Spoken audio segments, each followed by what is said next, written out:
Hi everyone, my name is Scott Oliel, and I'll be presenting the article, What is Disruptive Innovation? First off, I'll be going over the table of contents, where we'll be discussing what the article is about, definitions of disruption and disruptive innovation, issues surrounding the theory today and its adoption, exploring what is and is not disruptive innovation, and lastly, how this relates to the course. I'll begin by discussing what the article was about and the author's intent. The article was written by Clayton M. Christensen, Michael Raynor, and Roy McDonald. It revisits the theory of disruptive innovation 20 years after its initial creation. The authors position disruptive innovation as a powerful way of thinking about innovation-driven growth. They discuss how the theory is incorrectly applied by many today and seek to explain what the theory actually does and does not. The core goal of the authors is to clarify many of the misconceptions surrounding disruptive innovation today by exploring the basic tenets of disruptive innovation, common pitfalls that surround the theory, and by discussing major turning points in the evolution of the theory's way of thinking to better predict company growth. Next, we'll be moving on to the definitions. What is disruption? Disruption describes a process whereby a smaller company with fewer resources is able to successfully challenge established incumbent businesses. Next, I'm going to walk you through the disruption process. It begins when an existing company has a firm grasp on the market. They have an existing customer base that is happy, but they're trying to make happier. Here, the incumbent company focuses on improving current offerings. Again, trying to expand their footprint into their existing customers. In doing so, they often ignore other segments in the market. This creates an opening where new entrants can then enter and compete for that underserved segment. They tend to do so by offering lower quality products or services at lower price points. Since the quality of their goods are not yet high, they're not really perceived as threats by the incumbent business, and they're allowed to grow. Then, these new entrants can move up market by increasing the quality while retaining the advantages, sometimes lower price points, that made them able to compete in the first place. Since their products are perceived as high quality, but their price points are often lower, as well as other competitive advantages, they're able to steal away customers from that original company who was leading the market in the first place. This is disruption. Now I'll talk to you about how to identify disruptive innovations. Disruptive innovation doesn't start with the mainstream audiences until the product or services reaches a quality that's similar to existing companies in the market. Disruptive innovations are mostly considered inferior by the incumbents' existing customers as well. These customers are therefore unwilling to switch to a new product or offering due to that lower quality. Instead, they wait for this new entrant's quality to rise up to a level high enough to satisfy their needs. Only then will they adopt the new offering and enjoy doing so at the lower price point offered by the new entrant. There are two main ways to secure a position in an established market using disruptive innovation. Firstly, there's the low-end foothold. This is essentially where a price starts off very low. The new entrant establishes a price hold using that low price with a product that's just good enough, and then moves upstream while increasing the quality of that product. The second way to establish a new position is using a new market foothold. Here, the new entrant is creating a market that didn't exist before. They target non-consumers and turn them into consumers.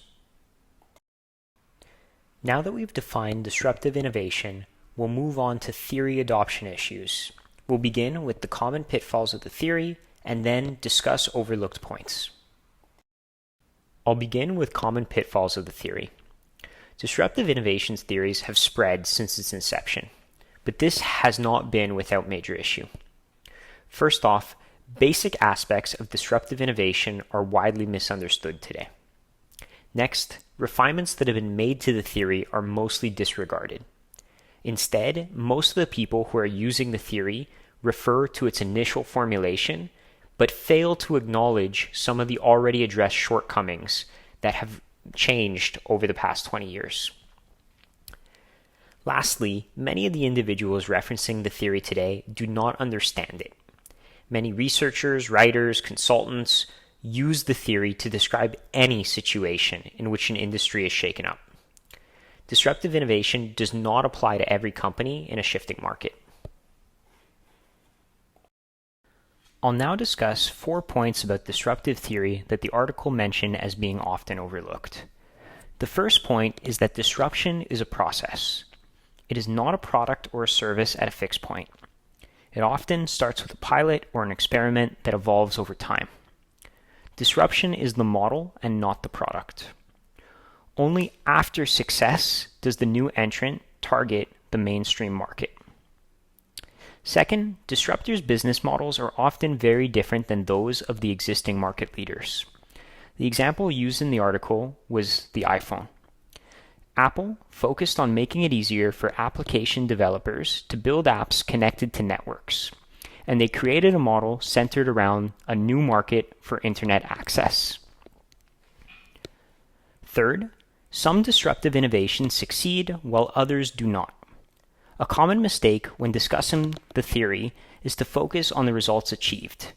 Many claim that a company is disruptive because of its success, and this is wrong. Success is not part of the theory, and because of this, not every disruptive path leads to success.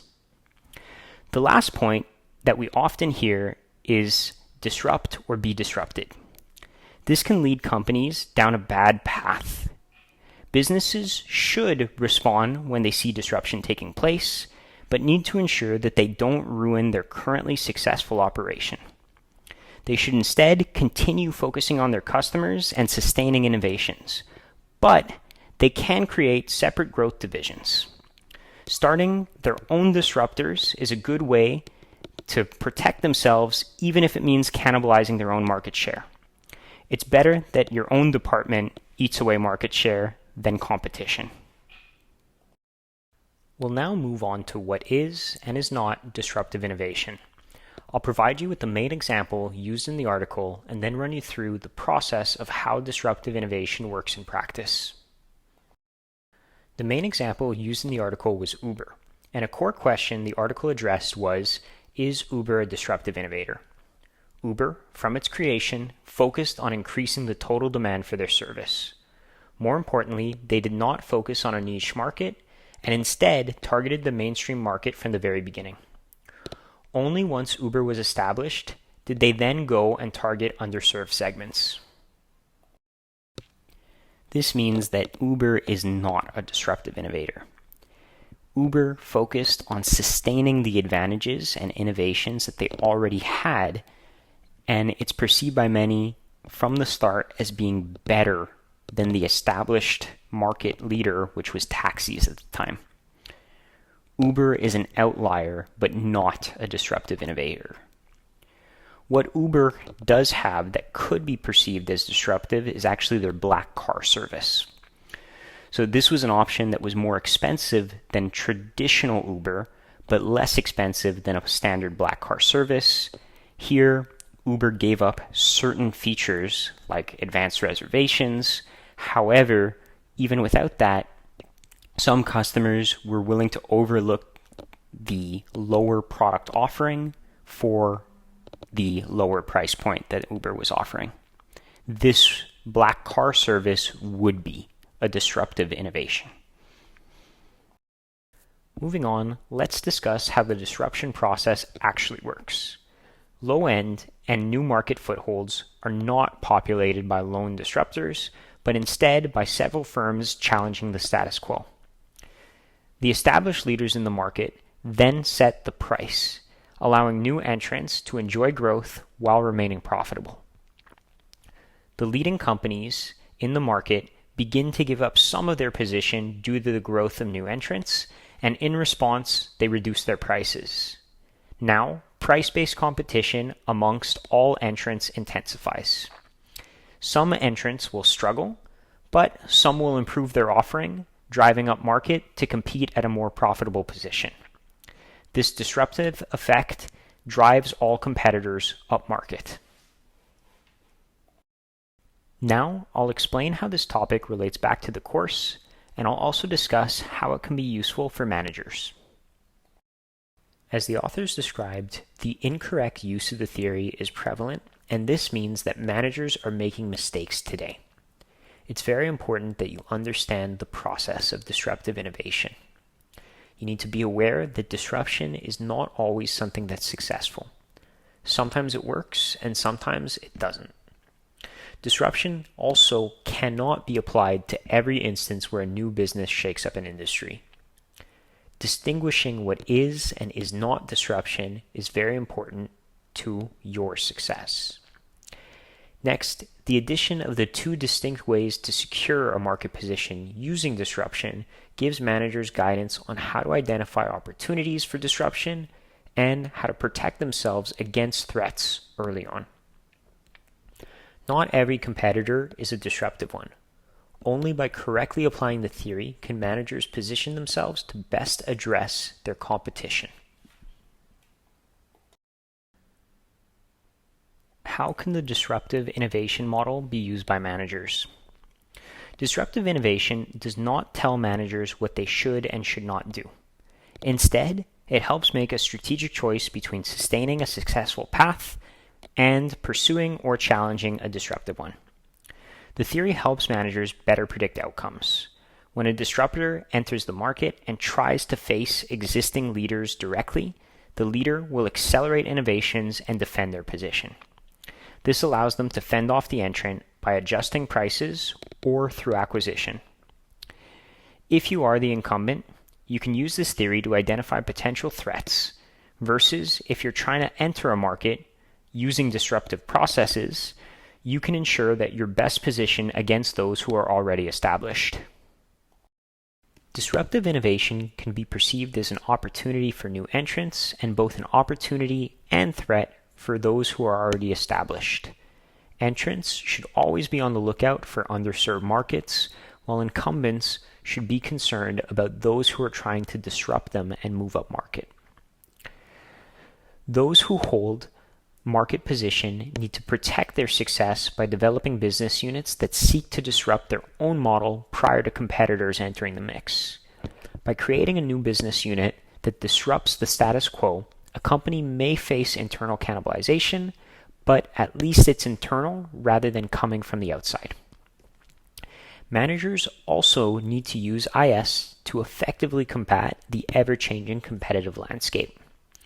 Customers now yield more power than ever due to the growth of social media and communications platforms, which has led to increased redesign of business models.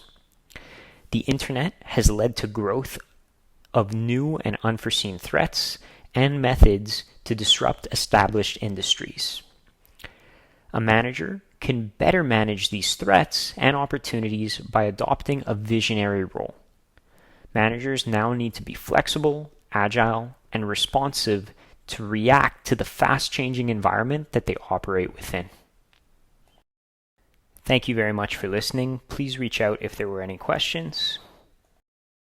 Here were the references that were used for the assignment.